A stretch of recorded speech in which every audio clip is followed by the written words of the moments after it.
Hello, I'm Buzz Allen. Welcome to the Propaganda Game.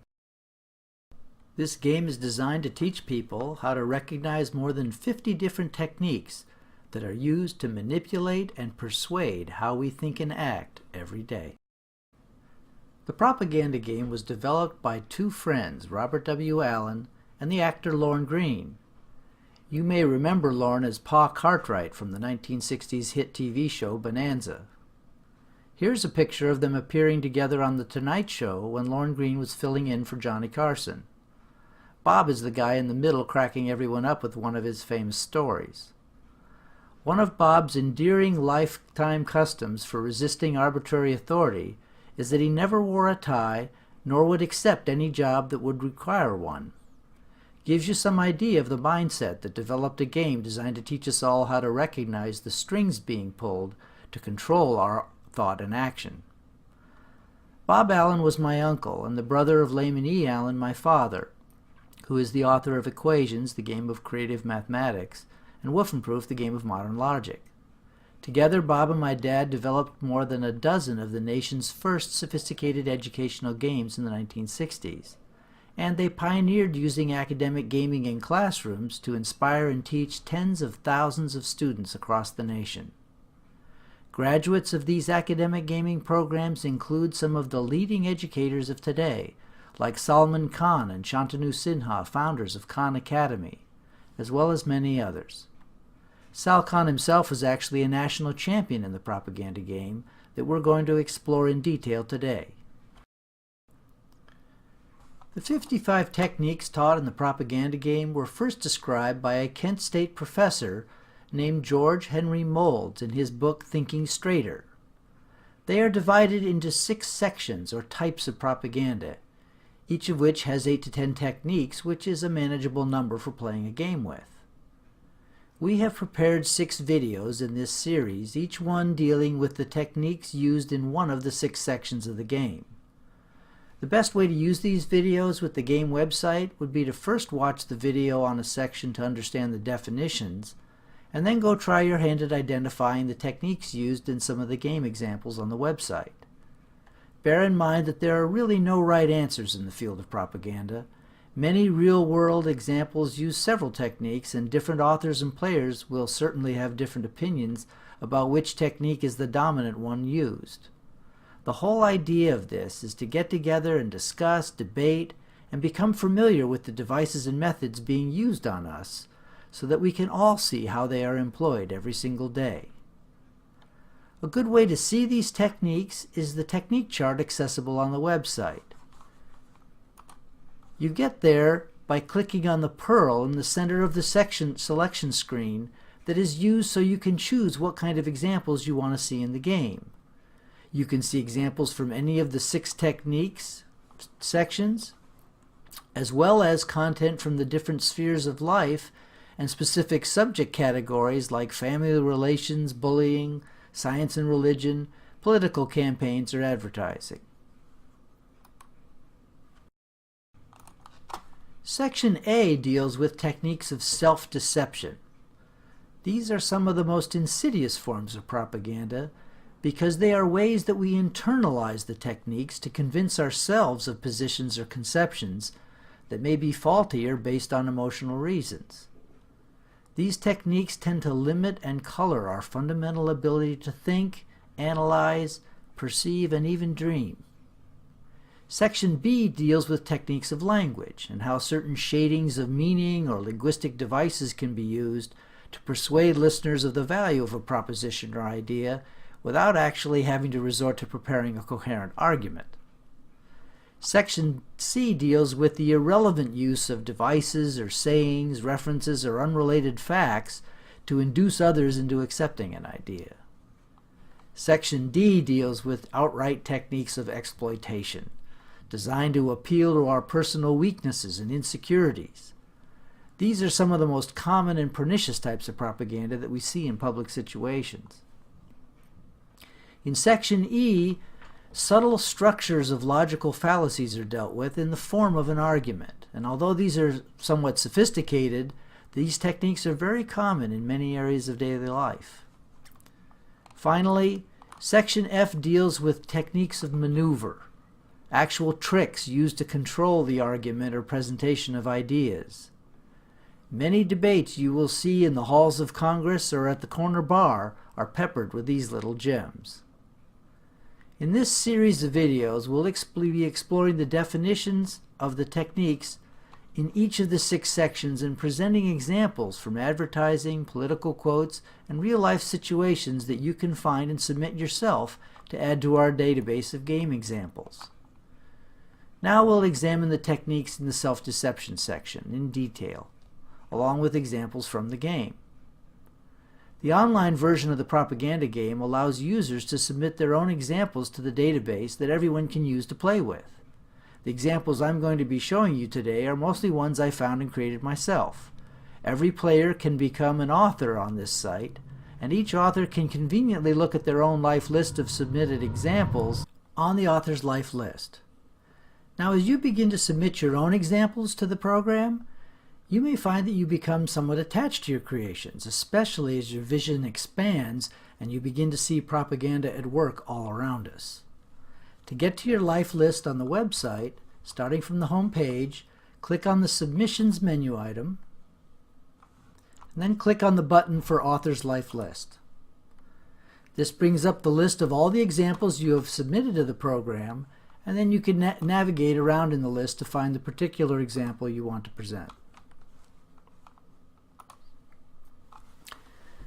Now we're ready to start looking at the techniques for self-deception. The first technique is called prejudice. A prejudice is a long-standing, deep-seated emotional bias, and it makes us unwilling to fairly examine any evidence or reasoning in behalf of a person or a thing. We are not born with prejudices. They are acquired through indoctrination, conditioning, or prior experience that was particularly pleasant or unpleasant. So prejudices have a history. They have a beginning. Now, this particular technique is not about appeals made to prejudice which come from outside of you. Rather, this technique refers to how your own prejudice victimizes you, unaided by outside influences.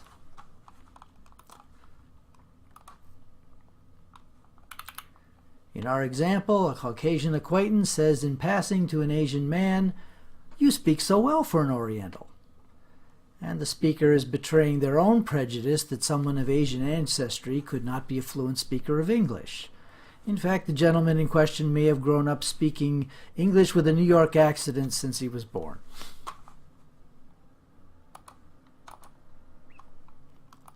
The next technique is called academic detachment. And this occurs in a situation where we have to make a choice. We have to take a stand, we have to do something in order to choose one thing or another. Academic detachment happens where instead of making that choice, we think we see persuasive arguments on both sides, so we adopt a kind of an ivory tower elitism and decide not to make a commitment to either decision.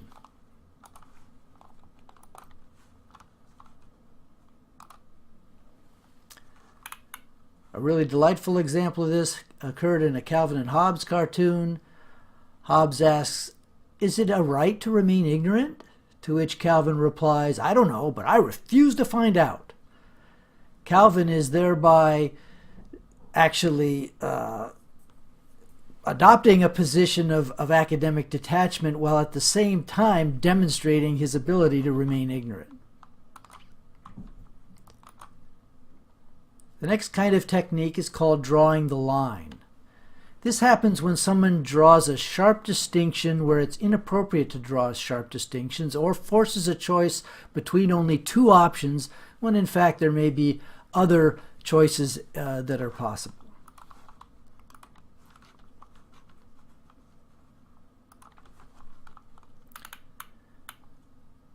A famous example of this was a phrase coined by Walter Winchell. Well, Mr. Winchell was a columnist who wrote many columns in defense of Joseph McCarthy's witch hunts against communists and homosexuals in the 1950s, and the phrase was, "America, love it or leave it." Now this little gem of a response is often trotted out whenever there is widespread dissatisfaction in America with governmental policies. Certainly this was the case during the civil rights movement of the early 1960s. It was also in response to the demonstrations against the Vietnam War. More recently, this phrase gets trotted out for those who are campaigning for more equality for women and for environmental protection. The truth is America is a pluralistic democracy. We don't have to make a choice between blanket acceptance and banishment. All opinions and all views are welcome, and our Constitution actually protects our right to voice those views, and many believe that that is the strength of our union, is the fact that it can encompass so many different points of view. The inverse to drawing a line is to not draw a line. In not drawing the line, the existence of differences is denied simply because those differences are small and it is assumed unimportant.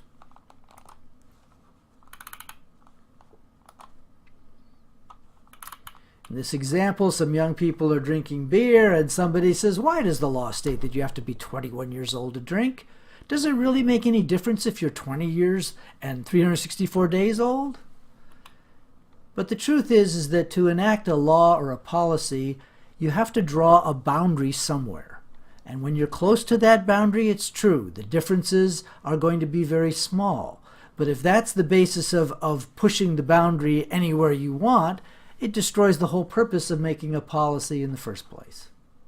Not drawing a line.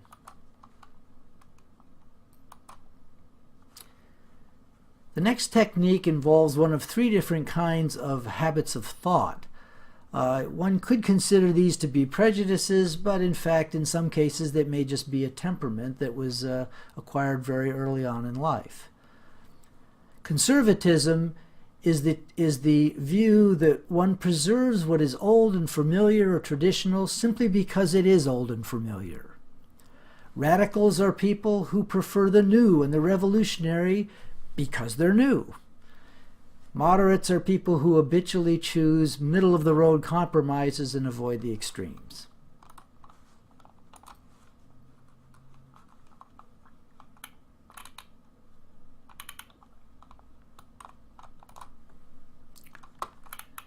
Our 34th president, Dwight Eisenhower, was once quoted as saying, "Extremes to the right and to the left of any political dispute are always wrong," and this quote obviously is an example of moderatism.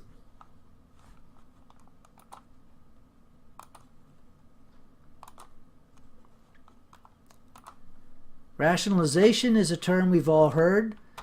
In this technique, you cite reasons or causes that justify an action or result that really aren't credible reasons. For example, after not getting a job, someone complains to a friend, "I didn't get the job I applied for, but I really didn't want it in the first place." And this is a rationalization to cover up, make it seem like he didn't get the job because he didn't want it, when in fact probably his resume wasn't appropriate. The next technique is called wishful thinking. Wishful thinking happens when we believe a proposition to be true simply because we want it to be true so badly.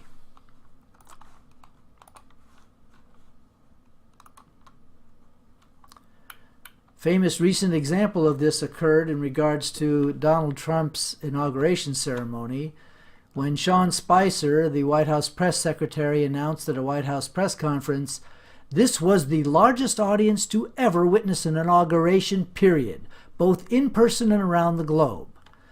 And the press had a field day because there was ample pictorial evidence that, in fact, this was completely false. You see here on one side of this picture the Trump inauguration photographs showing the size of the crowd, and the Obama inauguration showing a much larger crowd. And in fact, there were larger crowds at other previous inaugurations as well. So it is rather amazing what some people can come to believe so fervently simply because they want it to be true so badly. Now, tabloid thinking is a different kind of limiting thought pattern. When we think in tabloids, we oversimplify a complex theory or set of circumstances. A tabloid thinker has a habit of putting things in a nutshell to come to a quick summary. In fact, most stereotypes are examples of tabloid thinking.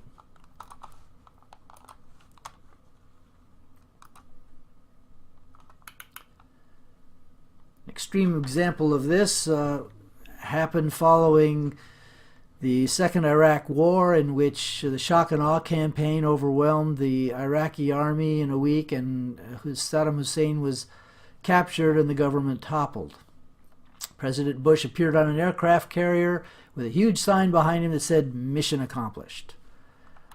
If only history had borne this out. As it turns out, our involvement in Iraq has been the longest war in the history of our country, with an as yet undecided and unattainable effort at nation building. It has spilled over into neighboring countries and wreaked all kinds of havoc, and continuing war, refugees, and problems in the entire region.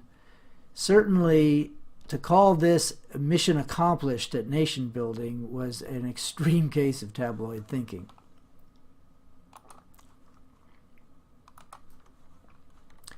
Causal oversimplification is explaining a complex event by reference to just one or two causes, when in fact there may be others that are more significant, or a number of other causes that are involved.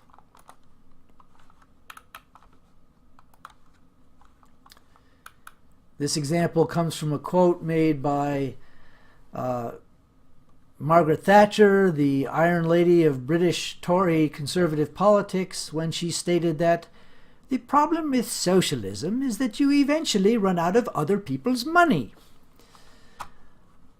Now, the balance between capitalism as an incentive for individual initiative and socialism, which balances and makes sure that the society as a whole benefits, is far simpler than simply raiding rich people's pocketbooks. No business succeeds in a democracy in a vacuum. And it is in fact social programs and socialist policies that create the kind of beneficial social infrastructure that allows creative people to succeed in business. Examples of those kinds of programs are public roads, postal services, public education that helps to educate employees, communication and banking regulations that prevent fraud, programs that promote social welfare, things like Medicaid, Medicare, Social Security, 40-hour work week, child labor laws, standards for clean air and water, safe medicines, and of course the military that protects all of it. These are all social programs that contribute to the environment within which the individual capitalist can succeed. So certainly the balance in a humane society between capitalism and socialism is far more complicated than just a raid upon the rich person's pocketbook.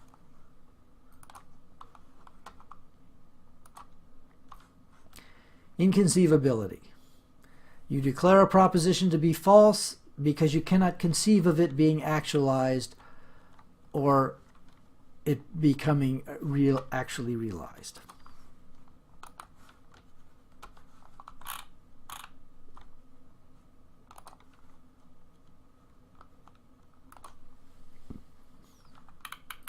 In our example, Patricia's daughter suggests to her that there are so many things she could do with her free time now. To which Patricia answers, "I'm too old to get into anything new. I can't even imagine what I'd do." One of the saddest things about internalizing propaganda techniques is that they then become our own habits of thought, and they begin to limit what we're capable of doing. In this case, limiting our ability to even recognize opportunities for growth, or even the ability to dream.